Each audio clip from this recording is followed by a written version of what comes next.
الحمدللہ رب العالمین والصلاة والسلام علی سید الانبیاء والمرسلین.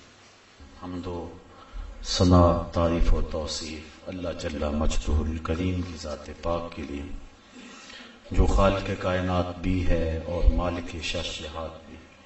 اللہ جل وعلا کی حمد و ثنا کے بعد حضور نبی اکرم، شفیع امم، رسول محتشم، نبی مکرم، اللہ کے پیارے، امت کے سہارے، رب کے محبوب، دانائے غیوب، مالک رقاب امم، فخر عرب و عجم، والی کون و مکان، سیاہ لا مکان، سید انس و جاں، سرور لالا رخاں، نیر تاباں، سر نشین مہوشاں، ماہ خوباں، شہنشاہ حسینہ، تتمہ دوراں، سر خیل زہرہ جمالاں، جلوہ صبح ازل، نور ذات لم یزل، باعث تکوین عالم، فخر آدم و بنی آدم، نیر بطحا، رازدار ما اوہا، شاہد ما طغا، صاحب علم نشرہ، معصوم آمنہ احمد مجتبیٰ، حضرت محمد مصطفیٰ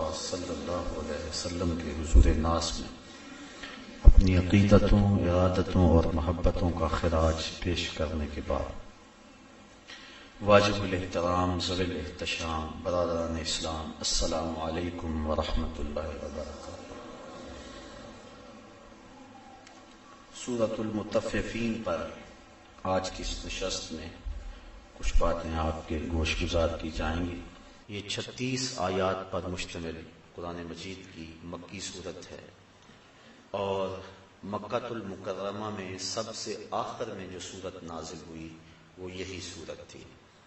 اس کے بعد حضور مدینہ ہجرت فرما گئے اور اہل مدینہ کو نزول قرآن کا جو مکہ میں سب سے آخر میں جو تحفہ پہنچا تھا وہ سورۃ المطففین کی صورت میں تھا. مدینے کے لوگ جب حضور تشریف لے گئے تو وہ ناپ تول میں کمی بیشی کرتے تھے. تو حضور علیہ السلام نے جا کے جب اس صورت کی تلاوت کی تو انہوں نے ناپ تول کی کمی کو چھوڑ دیا. امام قرطبی الجامع لاحکام القرآن کے اندر لکھتے ہیں کہ اس دن سے لے کر آج تک اہل مدینہ نے کبھی بھی ناپ تول میں کمی نہیں کی ہے. جب یہ صورت نازل ہوئی تو اس دن سے لے کر آج تک کبھی بھی ایسا نہیں ہوا کہ اہل مدینہ نے اس بات میں کوتاہی کی ہو. تو یہ ابو جہینہ ایک شخص تھا جس کا نام عمر تھا. اس کے پاس 2 سا تھے، پیمانے 2 تھے.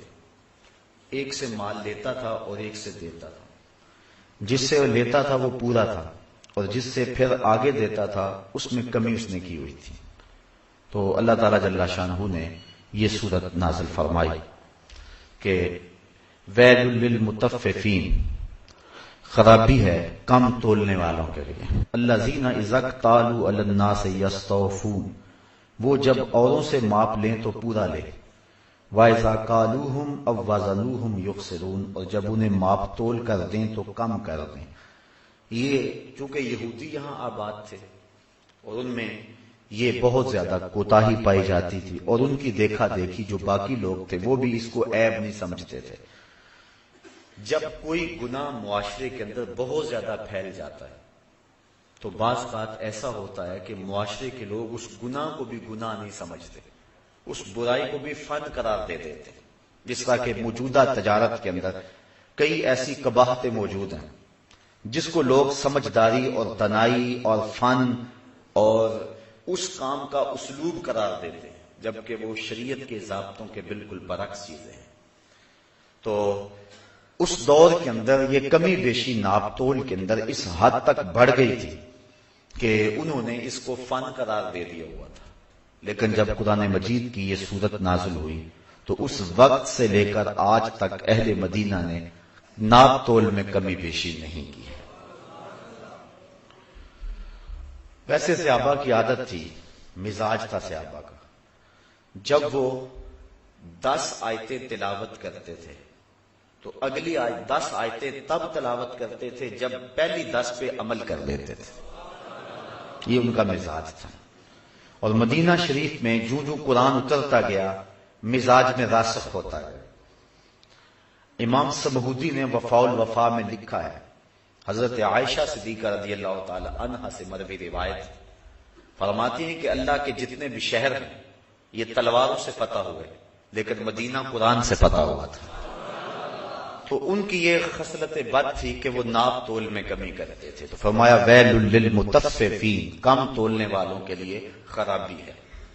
ویسے ویل جہنم کی ایک وادی بھی ہے، ان کو اس وادی کا کہا گیا کہ تمہارے لیے وہ وادی ہے جو ناپ تول میں کمی کرتے ہیں.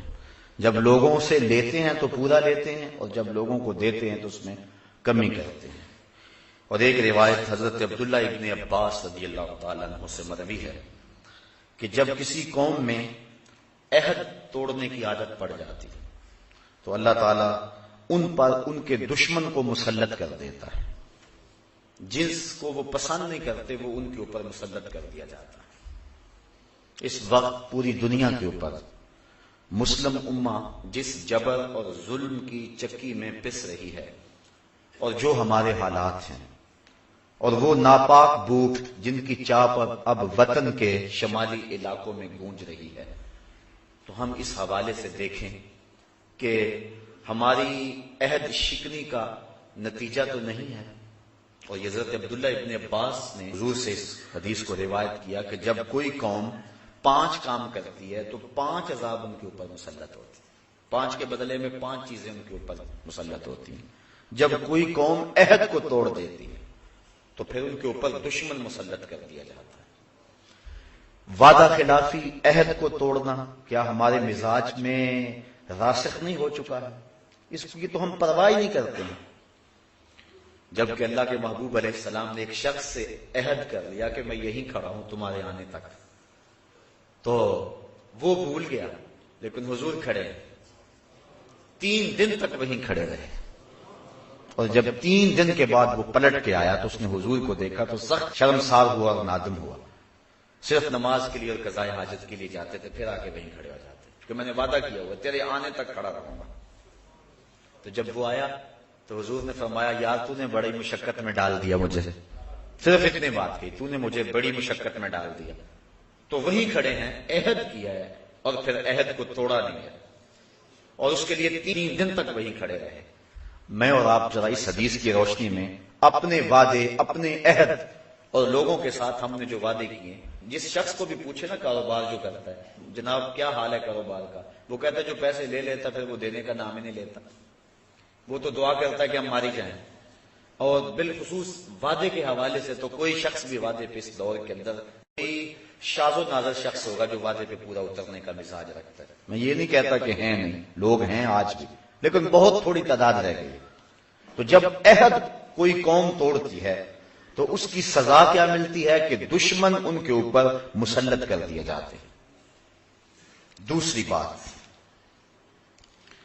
جب کوئی اللہ کے نازل کردہ احکام کے بغیر کسی اور حکم سے فیصلے کرتے ہیں تو ان کے اوپر فقر مسلط کر دیا جاتا ہے.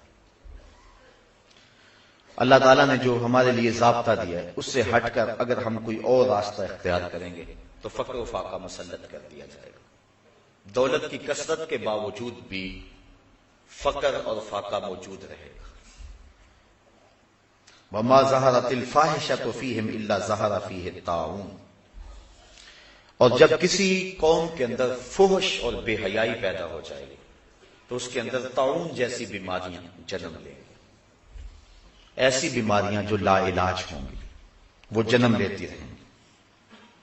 اور جب کسی قوم کے اندر ناپ تول میں کمی آ جاتی ہے تو زمین کے جو سبزے ہیں اللہ تعالیٰ ان کو روک لیتا ہے. اور جب کوئی قوم زکوٰۃ دینا چھوڑ دیتی ہے تو اللہ تعالیٰ ان سے بارش کو روک لیتا ہے.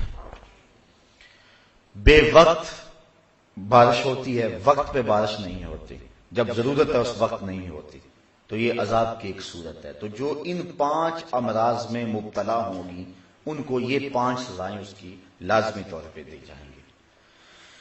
تو ناپ تول میں کمی اللہ کی رحمتوں سے بندے کو محروم کرتی ہے.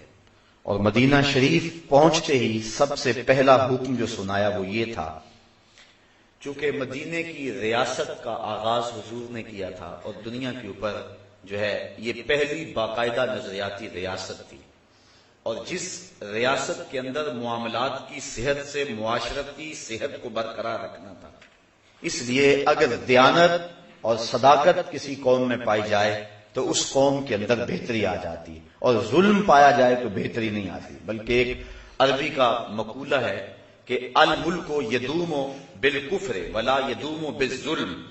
ملک جو ہیں وہ کفر سے تو قائم رہ سکتے ہیں، ظلم سے قائم نہیں رہ سکتے ہیں. تو آج ہمارے ہاں ظلم پورے عروج پہ ہے. تو اللہ تعالیٰ نے ان لوگوں کی مذمت فرمائی جو ناپ تول میں کمی کرتے ہیں. جب لوگوں کو دیتے ہیں تو اس سے کم دیتے ہیں، اور جب لوگوں سے لیتے ہیں تو پورا لیتے ہیں. الا یظن اولئک انہم مبعوثون، کیا ان کو گمان نہیں کہ انہیں قیامت کے دن اٹھایا جانا ہے؟ لیوم عظیم، ایک عظمت والے دن کے لیے. یعنی یہ عقیدہ اگر ہو تو پھر انسان ناپ تول میں کمی نہیں کر سکتا. جہاں کوئی پولیس کوئی ایجنسی نہیں پہنچ سکتی وہاں یہ عقیدہ پہنچتا ہے.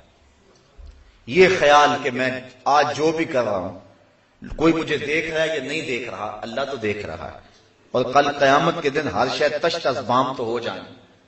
اس دن تو ہر شے سامنے آ جائے گی. یوم تبلی السرائر فما لہ من قوت ولا ناصر، سورہ طارق کے اندر فرمایا اس دن سارے راز کھول کے سامنے رکھ دیے جائیں گے، پھر کوئی مدد کرنے والا مدد نہیں کر سکے گا، کوئی پردہ پوشی اس دن پھر نہیں ہوگی. اس دن ہر شے کھل کے سامنے آ جائے گی.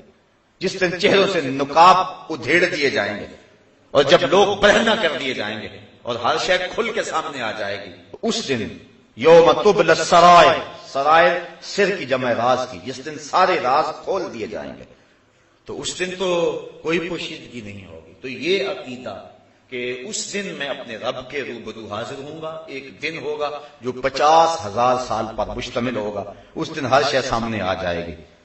الا یظن اولئک انہم مبعوثون، کیا وہ یہ نہیں جانتے، انہیں یہ گمان نہیں ہے کہ اپنے رب کے حضور انہوں نے حاضر ہونا ہے. لیوم عظیم، عظمت والے دن کے لیے انہوں نے اپنے رب کے حضور آنا ہے. یوم یقوم الناس لرب العالمین، جس دن لوگ اپنے رب کے حضور حاضر ہوں گے، کھڑے ہوں گے. یوم، جس دن، یقوم الناس، لوگ کھڑے ہوں گے، لرب العالمین، اپنے تمام جہانوں کے رب کے حضور. کتنی دیر کھڑے رہیں گے؟ بعض نے کہا کہ 300 سال کھڑے ہوں گے. جب رب کا سامنا ہوگا 300 سال تک کھڑے رہیں گے. بعض نے کہا کہ 1000 سال تک اپنے رب کے سامنے کھڑے رہیں گے. حضرت سری سختی رضی اللہ تعالیٰ عنہ فرماتے ہیں میں تو اس بات سے ڈرتا ہوں کہ اپنے رب کا سامنا کیسے کروں گا، کیسے اپنے رب کا سامنا کروں گا. تو یہ دن ہوگا جس دن ہر شخص کو اپنے رب کے حضور کھڑا ہونا پڑے گا. یوم یقوم الناس لرب العالمین، اس دن ہر شخص اپنے رب کے حضور کھڑا ہوگا، اور کوئی 1000 سال تک، کوئی 300 سال تک، کوئی 100 سال تک. یہ مختلف روایتیں ہیں، لوگوں کی مختلف حالتیں ہو سکتی ہیں، لیکن جس کے اعمال کا سلسلہ ستھرا ہوا، جو تنہائی میں اپنے رب سے ڈرتا رہا، جس نے خلوت کے اندر اپنے نفس کا محاسبہ کیا، تو قیامت کے دن جو وہ اپنے رب کے ہاں کھڑا ہوگا تو ایسی اسے لگے گا جس طرح فرض نماز پڑھنے کے لیے کھڑا ہو گیا اور سلام بھی پھیر دیا. بس اتنا وقت لگے گا اور 300 سال گزر جائیں گے، 100 سال گزر جائیں گے، 1000 سال گزر جائیں گے، اور اتنا وقت لگے گا جیسے فرض نماز پڑھی ہے.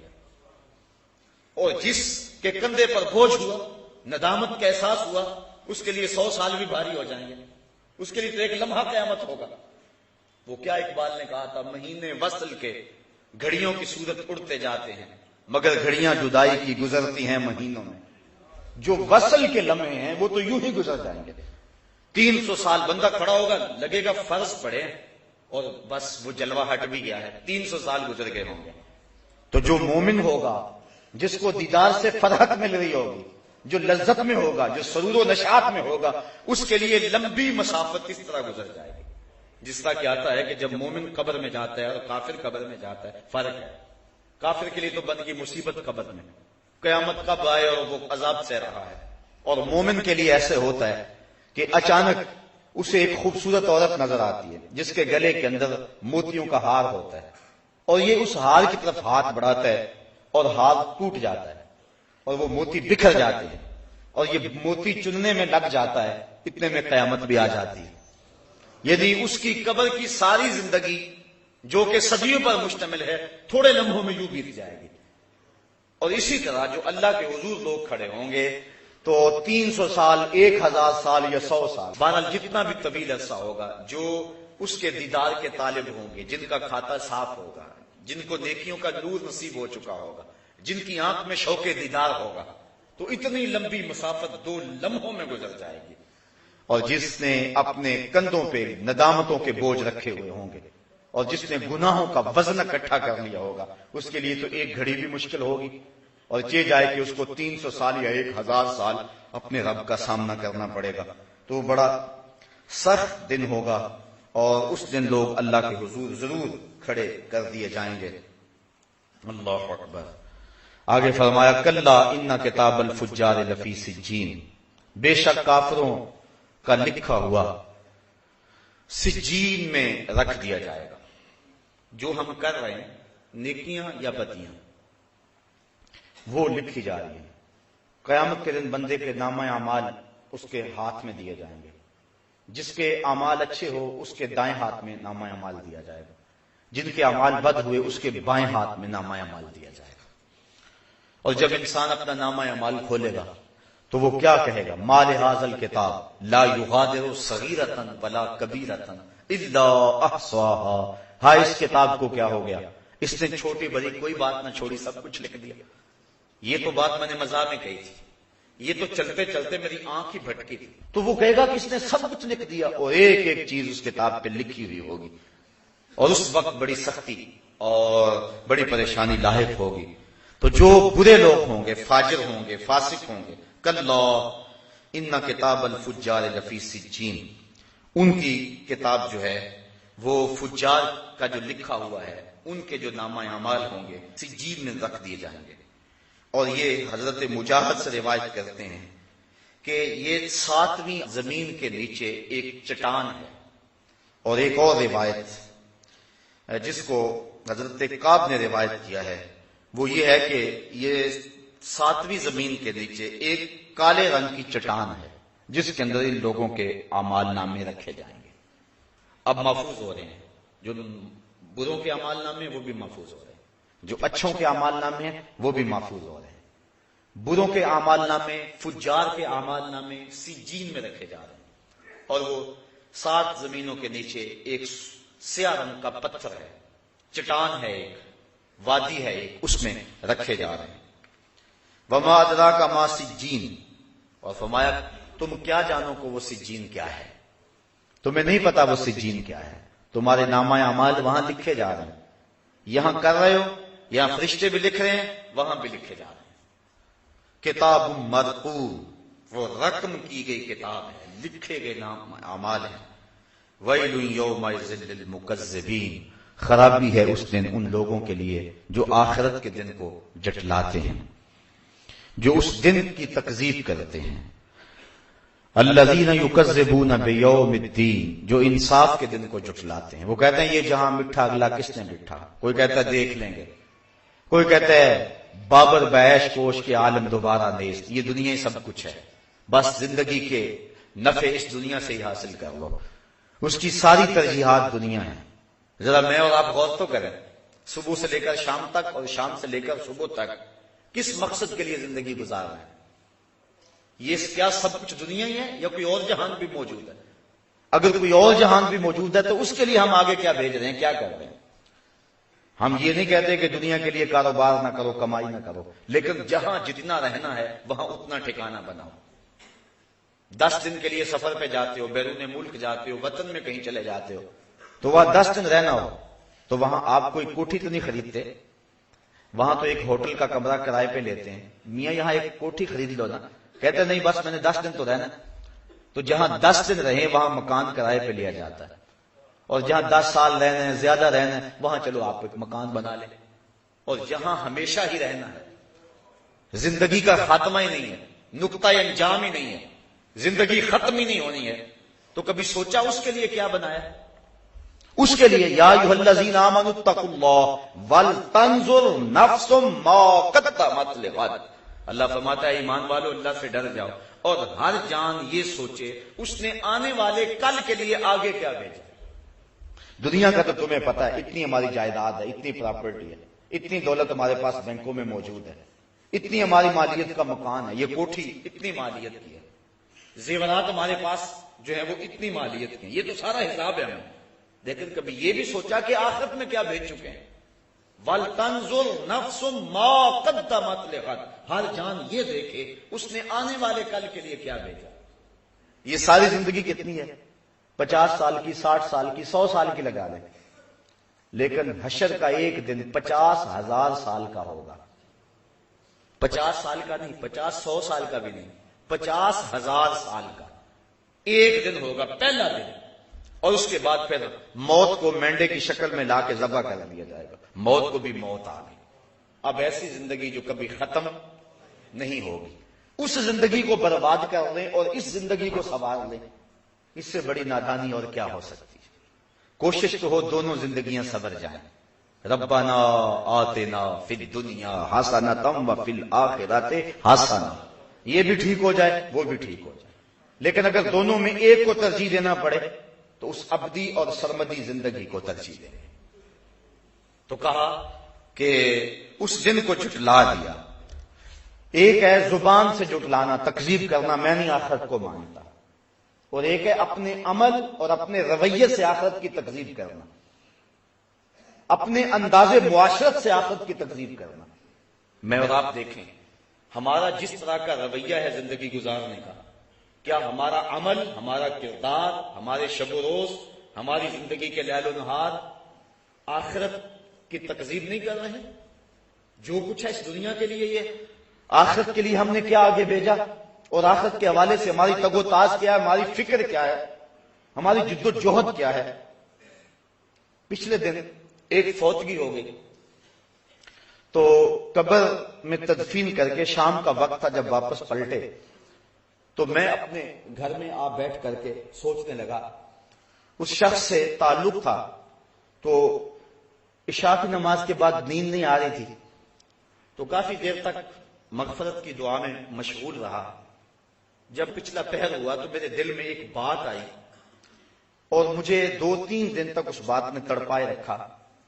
میں نے کہا بیٹے نے انٹرویو دینا ہونا تو اس کو انٹرویو پہ بھیج کے ماں باپ مصلے بھی بچھاتے ہیں اور ماں باپ دعائیں بھی کرواتے ہیں اور ہمیں بھی فون کرتے ہیں، لیکن اس کے ماں باپ نے مجھے فون نہیں کیا کہ بیٹا سخت انٹرویو اب اس سے لیا جائے گا تو جناب دعا کرنا۔ یعنی ہماری آخرت کے معاملے میں جو ترجیح ہے وہ نہیں رہی ہے۔ بیٹا یا بیٹی یا عزیز قبر میں اتر جائے تو اس کے بارے میں ہم وہ فکر مند نہیں ہوتے جو اس کے دنیا کے معاملات کے اندر ہماری فکر مندی ہوتی ہے۔ اور اس کو ذرا تھوڑے لمحوں میں تنہائی میں کبھی سوچنا کہ ایسا ہی نہیں ہے تو ہمارا عمل، ہمارا رویہ اور ہماری زندگی جو ہے یہ آخرت کی تکذیب کر رہی ہے۔ تو اللہ تعالیٰ جل شانہ نے ارشاد فرمایا وَيْلٌ يَوْمَئِذٍ لِّلْمُكَذِّبِينَ، خرابی ہے اس دن کو جھٹلانے والوں کے لیے، اس دن کی تکذیب کرنے والوں کے لیے۔ کوئی کہتا ہے یہ جہاں مٹھا اگلا کس نے ڈٹھا، کوئی کہہ رہا جی دیکھ لیں گے آخرت آئے گی تو دیکھ لیں گے، اتنا آسان تو نہیں ہے۔ ایک شخص کہتا ہے جی جہنم میں گئے بھی تو ایک جھٹکا لگے گا، ایک بس غوطہ لگے گا اور آ جائیں گے۔ فما اصبرہم علی النار، لوگوں کا آگ پر کتنا حوصلہ ہے۔ حضور علیہ السلام تشریف فرما تھے کہ اچانک ایک دھماکے کی آواز آئی، فرمایا صحابہ جانتے ہو یہ آواز کیسی ہے؟ کہا اللہ و رسولہ عالم، اللہ اور اس کا رسول خوب جانتا ہے۔ فرمایا 70 سال قبل ایک پتھر جہنم میں پھینکا گیا تھا، اب یہ اس کے پیندے میں گرا ہے، یہ گرنے کی آواز ہے۔ تو 70 سال کی گہرائی ہے جہنم میں، اگر ایک غوطہ بھی لگا تو 140 سال تو لگ جائیں گے، تو کتنا حوصلہ ہے۔ فما اصبرہم علی النار، اللہ قرآن میں کہتا ہے لوگوں کا کتنا حوصلہ ہے آگ پر، کتنی دلیری اور کتنی ہمت ہے آگ پر۔ کوئی کچھ بول رہا ہے، کوئی کچھ بول رہا ہے۔ دنیا میں تو تھوڑی سی تکلیف آ جائے تو دن کو تارے نظر آ جائیں، اور دنیا کی تکلیفیں آخرت کی تکلیفوں کے مقابلے میں حیثیت ہی کیا رکھتی ہیں؟ تو ماں باپ کو جہاں اولاد کے اچھے مستقبل کی فکر ہوتی ہے، اس کا مستقبل ٹھیک ہو جائے، اور مستقبل سے مراد اس کی دنیا کی زندگی کے آخری ایام، کبھی اس کا مستقبل آخرت کا مستقبل بھی سوچنا چاہیے۔ بچہ اگر سکول میں نہ جائے تو ماں باپ کو پریشانی ہو جاتی ہے بڑی، اور تعویذ بھی کرواتے پھرتے ہیں، دعائیں بھی منگواتے پھرتے ہیں کہ یہ بچہ پڑھ نہیں رہا، دل نہیں لگا رہا، کتنے دن ہو گیا سکول نہیں جا رہا، ماں کا چین لٹ گیا، باپ کا چین لٹ گیا۔ اور مسجد میں اگر نماز پڑھنے نہ جائے تو کیا ماں باپ کو اتنی ہی پریشانی ہوتی ہے؟ اگر اتنی ہی پریشانی ہوتی ہے تو پھر مبارک ہو، ویسے ہونی زیادہ چاہیے، لیکن اگر نہیں ہوتی تو پھر سوچنا ہوگا ہم نے کس کو ترجیح دی۔ ہم صبح بھیجتے ہیں نا اسکول میں بچے کو، تو کتنا تیار کرتے ہیں اس کو، نئے کپڑے جوتے پالش کر کے، ماں کتنے جتن کرتی ہے، اور صبح جب بچے کو مسجد میں بھیجتے ہیں نا تو بستر سے اٹھاتے ہیں اور جو ہے وہ اس کی گردن پہ تھپکی مارتے ہیں کہ چل مسجد میں، اور اس کی ناک بھی بہ رہی ہوتی ہے اور کپڑے بھی اس کے گدلے اور عجیب حالت میں صبح کے وقت مساجد کے اندر بچے بیٹھے ہوئے ہوتے ہیں۔ اللہ کا قرآن پڑھانے کے لیے بھیجا ہے، جس کو بغیر وضو ہاتھ بھی نہیں لگا سکتے، تو ہم نے کس حالت میں بھیج دیا؟ اور جب سکول بھیجا تو کس حالت میں بھیج دیا؟ میں یہ نہیں کہتا کہ بچوں کو اس انداز میں سکول نہ بھیجو، صفائی ستھرائی دین کا حصہ ہے، لیکن جب قرآن مجید پڑھنے کے لیے تم نے بھیجا تمہیں یہی اہتمام کرنا چاہیے تھا۔ وما قدر اللہ حق قدرہ، اللہ فرماتا لوگوں نے اللہ کی قدر کا جو حق تھا وہ ادا ہی نہیں کیا ہے۔ جو ماں باپ جتنی اہمیت دیں گے اس حساب سے بچوں کے ذہن میں وہ چیز بیٹھے گی۔ تو فرمایا وما ادراک ما سجین کتاب مرقوم ویل یومئذ للمکذبین الذین یکذبون بیوم الدین وما یکذب بہ الا کل معتد اثیم، اور آخرت کو وہی جٹلائے گا جو سرکش اور گناہگار ہوگا، جس کے سینے میں خوف خدا کی چنگاری موجود ہوگی، وہ آخرت کی قولاً عملاً کبھی بھی تکذیب نہیں کرے گا۔ اس کی زندگی کا سب سے اہم مسئلہ یہ ہوگا۔ بخاری شریف کتاب الایمان کی روایت ہے، ایک تابعی کہتے ہیں میں 30 صحابہ سے ملا ہوں اور میں نے 30 صحابہ میں ایک کو بھی نہیں دیکھا جو ایمان کے بارے میں فکر مند نہ ہو۔ 30 صحابہ میں ہر بندہ فکر مند تھا ہمارا خاتمہ ایمان پہ ہو جائے، ہمارا خاتمہ ایمان پہ ہو جائے۔ جب بھی بات ہوتی خاتمہ ایمان کی بات ہوتی۔ حضرت سعید بن المسیب 80 سال عمر ہے، زندگی و موت کی کشمکش ہے، لوگ حال پوچھنے آئے، کہا سعید بن المسیب کیا حال ہے؟ ہم سے اگر کوئی حال پوچھنا کیا حال ہے تو ہم یہی کہیں گے ٹھیک ہے، صحت ٹھیک ہے، کاروبار ٹھیک ہے، یہی حال ہمارا حال کا مفہوم ہی ہے۔ لیکن حضرت سعید بن المسیب سے پوچھا کیا حال ہے؟ کہا اللہ کا شکر ہے، شیطان جس روپ میں آئے میرا کچھ نہیں بگاڑ سکتا، لیکن اگر عورت کے روپ میں آئے تو میں کچھ کہہ نہیں سکتا۔ 80 سال کی عمر میں کہہ رہے ہیں، انہیں اس وقت بھی فکر لگی ہوئی ہے کہیں شیطان اس راستے نہ آ جائے، اور انہیں اپنے حال کی صحت جو ہے کہ میرا حال ٹھیک ہے، بیمار ہیں، پوچھنے والے کہتے ہیں کیا حال ہے؟ کہا اللہ کا شکر ہے کہ شیطان کا ہر راستہ میں نے روک دیا ہوا اللہ کی توفیق سے۔ حضرت سری سکتی کا جب بیٹا فوت ہو گیا، تدفین میں تجہیز و تکفین میں ایک نماز بھی فوت ہو گئی، اور لوگ آپ کو افسوس کرنے آ رہے تھے۔ آپ نے شام کے وقت اٹھتے ہوئے کہا کتنا عجیب دور آ گیا، میرا بیٹا فوت ہوا، سارا شہر افسوس کے لیے آیا، اور میری نماز فوت ہوئی کسی ایک نے بھی نہیں پوچھا۔ تو یہ فکر والی باتیں ہیں۔ تو کہا وما یکذب بہ الا کل معتد اثیم، اور اسے نہ جھٹلائے گا مگر ہر سرکش آدمی۔ اذا تتلی علیہ آیاتنا قال اساطیر الاولین، جب اس کے سامنے یہ آیتیں پڑھی جاتی ہیں وہ کہتا ہے یہ پچھلوں کی قصے کہانیاں ہیں۔ قرآن بھی اس کے من میں جو ہے وہ زیر و بم پیدا نہیں کرتا، قرآن کی آیتیں بھی اس کے اندر روشنی پیدا نہیں کرتی، وہ اتنا اس کا دل جو ہے وہ سیاہ ہو گیا ہے۔ اور یہ کیوں کہتا ہے کہ یہ پچھلوں کی کہانی ہے؟ یہ قولن کہے یا عملن کہے؟ کلا بل ران علی قلوبہم ما کانوا یکسبون، کلا بل کوئی نہیں بلکہ رانا علی قلوبہم اس کے دل پر زنگ چڑھا دیا گیا ہے، زنگ چڑھ گیا ہے، ما کانوا یکسبون، اللہ تعالیٰ نے زنگ نہیں چڑھایا، اس کی کرتوتوں کی وجہ سے زنگ چڑھ گیا، دنیا میں انہماک کی وجہ سے زنگ چڑھ گیا، گناہوں کی کثرت کی وجہ سے زنگ چڑھ گیا۔ اور ایک حدیث میں آتا ہے جب کوئی شخص گناہ کرتا ہے تو اس کے دل کے اوپر ایک سیاہ نقطہ پڑتا ہے، اگر وہ توبہ کر لے دل صاف ہو جاتا ہے، لیکن اگر وہ توبہ نہیں کرتا گناہ پہ پھر گناہ کرتا ہے تو ایک نقطہ اور ساتھ لگ جاتا ہے، پھر گناہ کرتا ہے تیسرا نقطہ لگ جاتا ہے، حتیٰ کہ اس کا پورا دل سیاہ ہو جاتا ہے۔ اور جب پورا دل سیاہ ہو جائے تو پھر کوئی نیا گناہ کا نقطہ لگنے سے اسے محسوس ہی نہیں ہوتا. چٹا لباس ہو، ایک بھی کالا داغ لگ جائے تو پریشانی ہوتی ہے، اور جب سارا لباس ہی داغ داغ ہو جائے تو پھر کوئی نیا داغ اس کو محسوس ہی نہیں ہوگا. اور دوسری مثال سے یوں سمجھایا گیا، فرمایا کہ جب کوئی شخص گناہ کرتا ہے تو اس کے دل کے برتن میں سوئی کے ناکے کے برابر سوراخ ہو جاتا ہے، اور اگر وہ توبہ کرتا ہے تو وہ بند ہو جاتا ہے، اور نہیں تو پھر اس کے ساتھ تھوڑا سا اور سوراخ بڑھ جاتا ہے، حتیٰ کہ گناہ کرتا رہتا ہے اور سوراخ ہوتے رہتے ہیں. پھر اس کے دل کی مثال غربال کی طرح ہو جاتی ہے. غربال کہتے ہیں چھاننی کو، جس کے پورے پیندے کے اندر سوراخ ہوتے ہیں. جب اس کا دل چھاننی بن جاتا ہے تو قرآن کی آیتیں ہوں، احادیث رسول ہوں، نصیحت کرنے والوں کی نصیحت ہو، کچھ بھی ہو، اٹھتے ہوئے جنازے ہوں، پھیلی ہوئی قبریں ہوں، عبرت کے ہزاروں نشان ہوں، لیکن جس طرح چھاننی کے اندر جتنا مرضی پانی ڈالو ایک قطرہ بھی نہیں ٹھہرتا، اس کے دل کے اندر کوئی شے بھی نہیں ٹھہرتی. سارا قرآن بھی پڑھ کے سنا دو اس کو ایک قطرہ بھی نصیب نہیں ہوتا، کیونکہ اس کا دل چھاننی کی طرح ہو جاتا ہے اور اس کے دل میں کوئی شے نہیں ٹھہرتی. یا تو اس چادر کی طرح ہو جاتا ہے جس کے اوپر سیاہیاں ہی مل دی جائیں، اب کوئی نئی سیاہی پریشانی کا باعث نہیں ہوگی. ہم جب پیدا ہوئے تھے تو ہم ناپاک پیدا نہیں ہوئے تھے، ہمارا دل پاک تھا، گناہ کا کوئی داغ ہماری ضمیر پہ نہیں تھا. نفس پلیت پلیت چا کیتا اسی آپ پلیت تا ناسے، یعنی نفس نے میں پلیت کیا، ہم خود پلیت تو نہیں تھے. میاں صاحب فرماتے ہیں چٹی چادر عملہ والی تے داغ نہ لامی جڑیاں، پھر نہ آکھیں حشر دہاڑے حال ربا کی بنیا. یہ سفید چادر ہے، اس کے اوپر اگر گناہ کا داغ لگتا چلا جائے گا دل سیاہ ہو جائے گا، اور جب دل سیاہ ہو گیا تو پھر حق اور باطل کی تمیز نہیں رہے گی. امام غزالی نے احیاء کے اندر ایک روایت نقل کی ہے کہ جب کوئی شخص گناہ کرتا ہے اور وہ مومن ہے تو اس کی کیفیت ایسے ہوتی ہے جس طرح پہاڑ کے نیچے آ گیا، ابھی گر نہ جائے اور یہ کچلا نہ جائے، اور جلدی جلدی وہ توبہ کرتا ہے، بے چین ہو جاتا ہے، مضطرب ہو جاتا ہے. گناہ کر گیا، نماز چھٹ گئی، گناہ ہو گیا، کسی کا دل دکھا بیٹھا، اذیت دے بیٹھا، کسی کو کوئی ملاوٹ حرام کی کر بیٹھا، کوئی مسئلہ بن گیا، بس اس کا دل بے چین ہے، بے تاب ہے. یہ مومن کی شان ہے.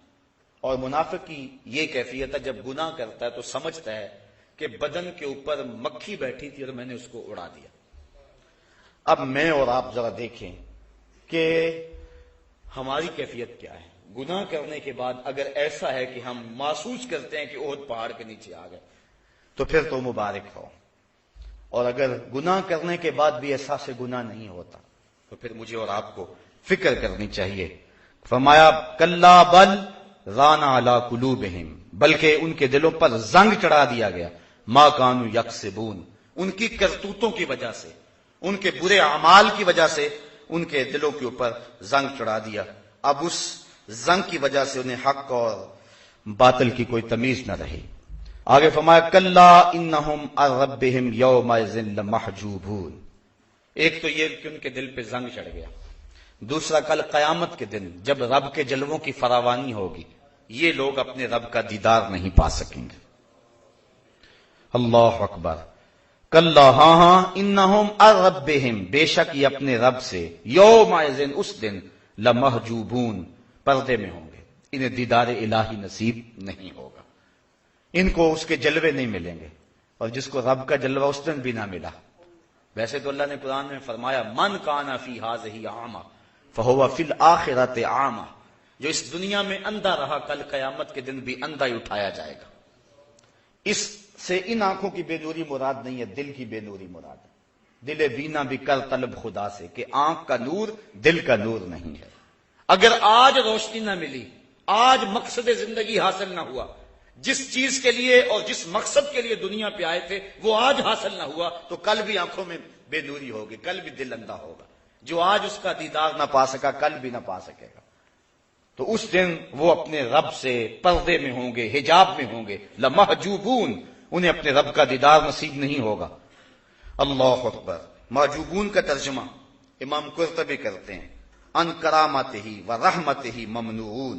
اور حضرت قتادہ فرماتے ہیں ان اللہ لا ينظر الیہم برحمتہ ولا یزکیہم، کہ اللہ تعالیٰ ان کی طرف نظر رحمت سے نہیں دیکھے گا، ان کو ستھرا بھی نہیں کرے گا، ان کو پاک بھی نہیں کرے گا.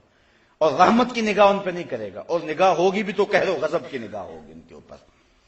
اللہ اکبر۔ ثم انہم لصال الجحیم، پھر ان کو ہانکا جائے گا جہنم کی طرف۔ ویسے جہنم کو حشر کے میدان کے اندر زنجیریں ڈال کر 70,000 فرشتے لے کر کے آئیں گے، اور جہنم کا چنگاڑنا وہ اتنا سخت ہوگا کہ سینوں کے اندر دل دہلیں گے، اور پھر جہنم ایک لمبی سی گردن نکالے گی، اس کو ایک گردن دی جائے گی، اور ایسے لوگوں کو وہ اپنی گردن میں لپیٹ کر اپنے اندر کھینچ لے گی۔ ایک تو طریقہ یہ ہوگا جہنم میں جانے کا، اور دوسرا طریقہ ان کو پیشانی کے بالوں سے اور پاؤں سے پکڑا جائے گا، جس طرح سورہ یاسین کے اندر بیان فرمایا گیا، تو پکڑ کے ان کو گھسیٹ کر کے جہنم میں لے جایا جائے گا انتہائی ذلت کے ساتھ۔ وہ چیختے چنگارتے رہیں گے لیکن ان کی کوئی فریاد نہیں سنی جائے گی۔ ثم انہم لصال الجحیم، یہ کن کی بات ہو رہی ہے؟ جو آخرت کے دن کو جٹلاتے ہیں، قرآن کی آیتیں ان پہ اثر نہیں کرتی، اس کو پچھلوں کی قصہ کہانی سمجھتے ہیں، ان کے دل پہ زنگ چڑھ چکا ہے۔ سارا قرآن بھی پڑھ کے سنا دو، من میں اجالے نہیں ہوتے، چھلنی کی طرح ان کے اندر ایک بھی قطرہ نصیحت کا نہیں ٹھہرتا۔ اللہ اکبر۔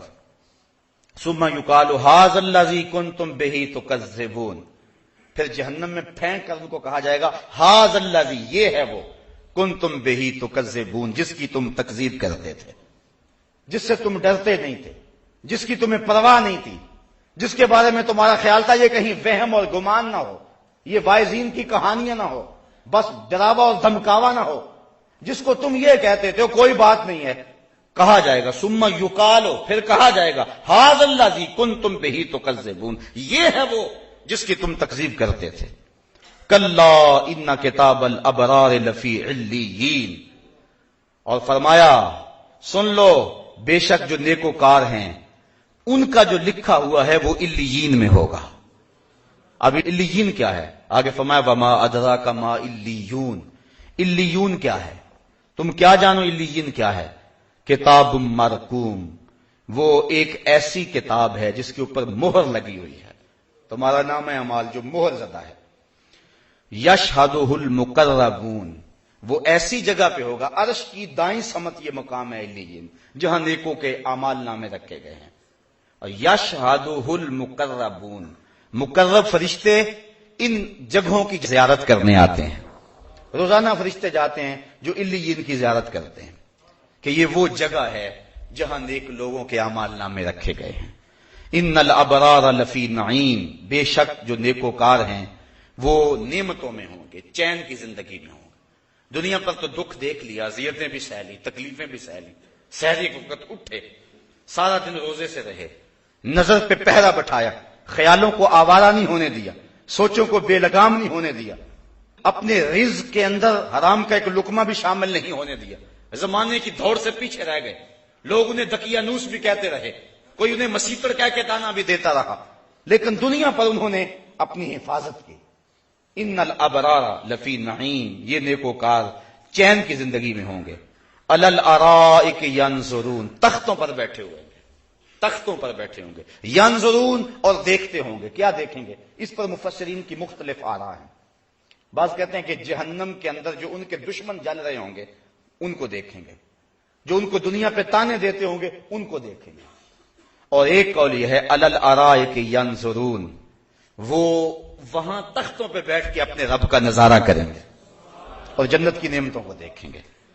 تعرف فی وجوہہم نضرۃ النعیم، اور اے مخاطب تو ان کے چہروں سے ہی ان کے اندر کی تازگی کو جان لے گا، ان کے اندر کتنی خوشی ہے، ان کا دل کتنا اچھل رہا ہے، ان کے من میں کتنی خوشیوں کا احساس ہے۔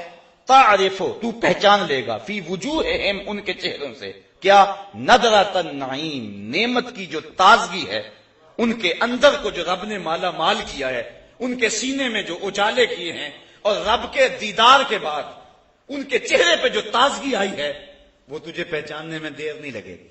جب تو دیکھے گا تو پہچان لے گا کہ ان چہروں نے تو رب کو دیکھا ہوا ہے۔ تعرف فی وجوہہم نضرۃ النعیم، ایک تو یہ ان کو نعمت دی جائے گی۔ دوسری نعمت یسقون من رحیق مختوم، انہیں نتھری ہوئی شراب پہ لائی جائے گی جس کے اوپر مہر لگی ہوئی ہوئے گی۔ یسقون، یسقون پلائی جائے گی، من رحیق ایسی کہ جس میں ملاوٹ نہیں ہوگی. وہ اور ہیں جو پانی ملا کے پیتے ہیں، یہاں تو قلم لگی ہے بوتل ہلا کے پیتے ہیں. بالکل خالص شراب، شراب طہور. جس نے دنیا کی شراب سے منہ موڑا حقیقی نشہ اسے نصیب ہوگا.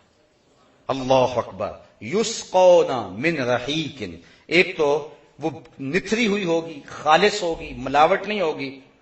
مختوم، دوسرا اس کے اوپر مہر بھی لگی ہوئی ہوگی. مہر لگنے کا مطلب کیا ہوتا ہے کہ اس کے اندر کی شے باہر نہیں آئی اور باہر کی شے اندر نہیں گئی، یعنی بالکل خالص. ختامہ مسک، اور اس کی مہر کس چیز کی ہوگی؟ کستوری کی ہوگی. ختامہ مسک، اس کی جو مہر اوپر لگی ہوئی ہوگی وہ کستوری کی لگی ہوئی ہوگی.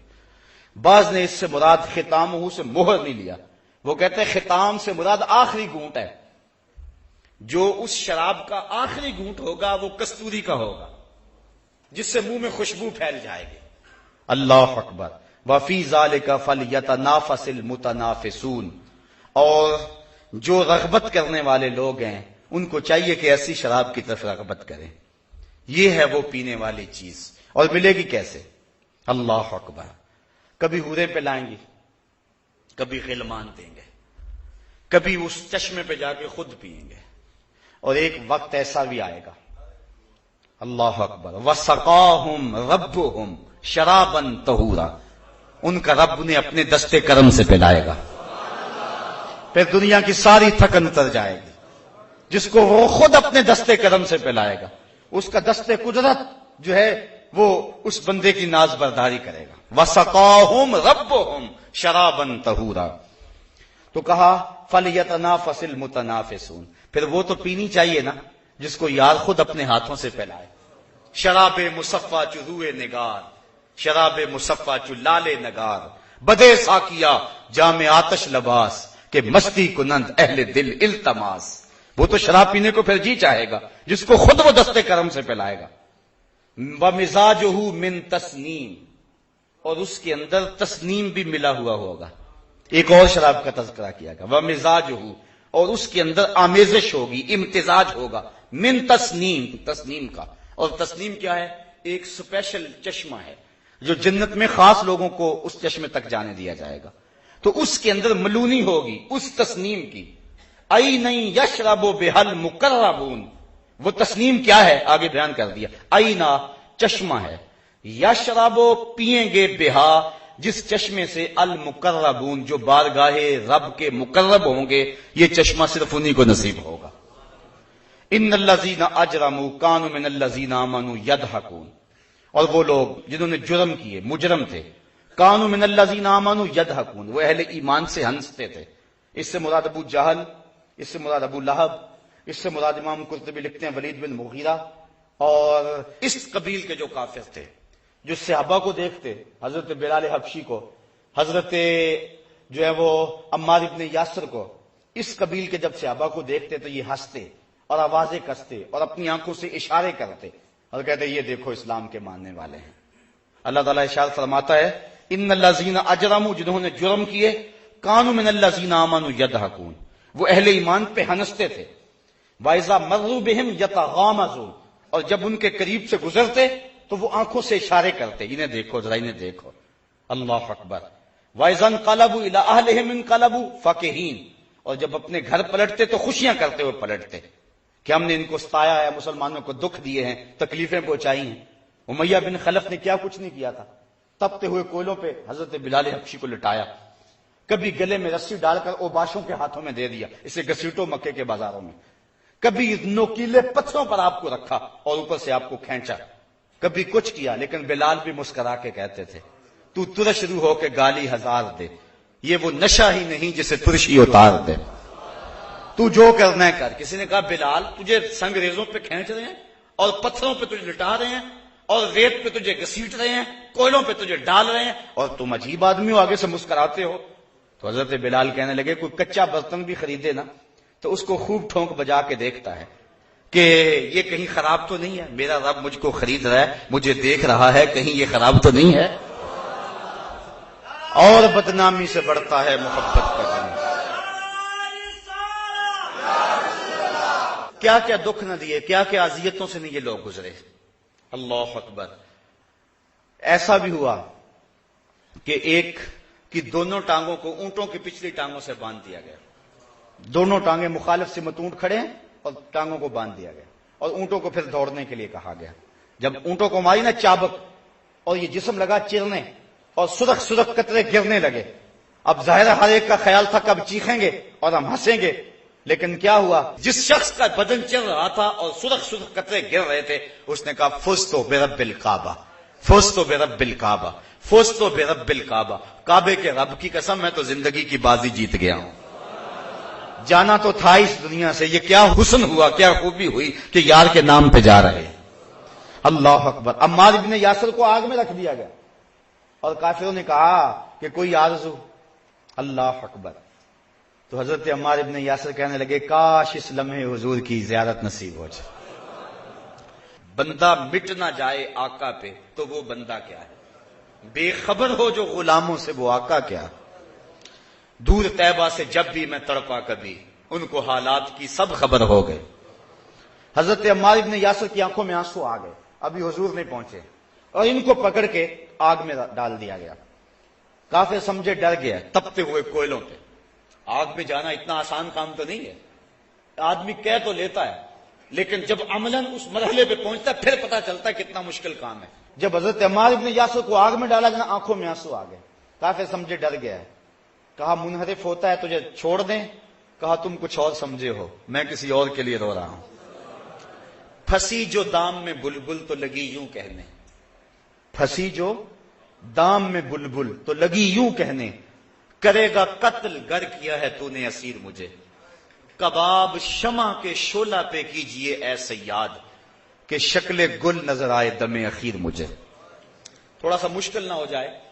بلبل کو پکڑ لیا تھا نا شکاری نے، تو بلبل نے کہا کہ تو مجھے چھوڑے گا تو نہیں، نہ میں تجھے کہتی ہوں مجھے چھوڑ دے، تو میرا کباب تو تیار کرے گا، لیکن میری ایک آرزو ہے، جب میرا کباب تیار کرے مجھے کچی آگ پہ نہیں بھوننا، مجھے جلتے ہوئے شعلے پر میرا کباب تیار کرنا ہے. کیوں؟ اس لیے کہ میں بلبل ہوں اور بلبل کی زندگی کا محبوب ترین چیز پھول ہے اور پھول تو اب ہے نہیں، تو جب جلتا ہوا شعلہ سامنے آتا ہے تو لگتا پھول ہی ہے.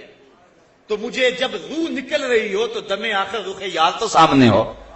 پھنسی جو دام میں بلبل تو لگی یوں کہنے، کرے گا قتل گر کیا ہے تو نے اسیر مجھے، کباب شمع کے شعلہ پہ کیجئے اے سیاد، کہ شکل گل نظر آئے دم اخیر مجھے. کہا میں اس آگ سے تو نہیں رو رہا، میں تو تڑپ رہا ہوں، شکل گل نظر آئے دم اخیر مجھے. بس یہ تڑپ تھی کہ حضور تشریف لے آئے اور کافروں نے پکڑ کے حضرت عمار ابن یاسر کو اتنی دیر میں پھر آگ میں رکھ دیا. تو حضور آگے بڑھے اور حضرت عمار ابن یاسر کے سر پہ ہاتھ رکھ دیا اور فرمایا یا نارو کونی بردم و سلامن علی عمار ابن یاسر کما کنت علی ابراہیم. اے آگ جس طرح ابراہیم پہ ٹھنڈی ہوئی تھی آج میرے عمار پہ بھی ٹھنڈی ہو جا. اور حضور نے فرمایا صبرن آل یاسر موعدکم الجنہ، آل یاسر صبر کرو، اللہ نے تم سے جنت کا وعدہ کیا ہوا. تو یہ تھوڑے دکھ تو نہیں سہے تھے، تھوڑی تکلیفیں تو نہیں سہی تھی. تانے دیتے، ان کے اوپر تھوک جاتے اور ان کو برا بھلا کہتے، بلکہ حضور کو کہتے ان لوگوں کو اٹھاؤ اپنے پاس سے پھر ہم تمہاری بات سنیں گے. تو یہ اہل ایمان پر ہنستے تھے. ان الذین اجرموا کانوا من الذین آمنوا یضحکون، ان پر ہنستے تھے. وَإِذَا مَرُّوا بِهِمْ يَتَغَامَزُونَ، اور جب ان کے قریب سے گزرتے تو آپس میں آنکھوں سے اشارے کرتے تھے. وَإِذَا انقلبوا إِلَىٰ أَهْلِهِمْ انقلبوا فَكِهِينَ، اور جب اپنے گھروں کو پلٹتے تو خوشیاں مناتے کہ ہم نے ستایا ہے، آج بلال کو دکھ دیے ہیں. وَإِذَا رَأَوْهُمْ قَالُوا إِنَّ هَٰؤُلَاءِ لَضَالُّونَ، جب مسلمانوں کو دیکھتے کہتے یہ گمراہ لوگ ہیں، یہ بہکے ہوئے لوگ ہیں. وہ کہتے تھے کہ یہ سابی ہو گئے، انہوں نے دین کو چھوڑ دیا ہوا ہے، یہ گمراہ لوگ ہیں، یہ بہکے ہوئے لوگ ہیں. بہکے ہوئے لوگ ہدایت پر گامزن لوگوں کو بہکے ہوئے کہتے. وَمَا أُرْسِلُوا عَلَيْهِمْ حَافِظُونَ، حالانکہ ہم نے ان کو ان پر نگہبان بنا کر تو نہیں بھیجا تھا. فَالْيَوْمَ الَّذِينَ آمَنُوا مِنَ الْكُفَّارِ يَضْحَكُونَ، آج یہ ایمان والے ان کو دیکھ کے ہنس رہے. کل وہ ہنستے تھے آج یہ ہنسیں گے. عَلَى الْأَرَائِكِ يَنظُرُونَ، تختوں پر بیٹھ کر دیکھتے ہیں. هَلْ ثُوِّبَ الْكُفَّارُ مَا كَانُوا يَفْعَلُونَ، کیوں کچھ بدلہ ملا کافروں کو اپنے کرتوتوں کا جو وہ کہتے تھے، آج انہیں مزہ آ گیا کہ کیا کہتے تھے. تو اہل حق ہی کامیاب اور بامراد ہوں گے اور اہل باطل رسوا کر دیے جائیں گے۔ اللہ مجھے آپ کو اپنی رحمتوں اور کرم نوازیوں کا حصار دے۔ وآخر دعوانا ان الحمد للہ رب العالمین۔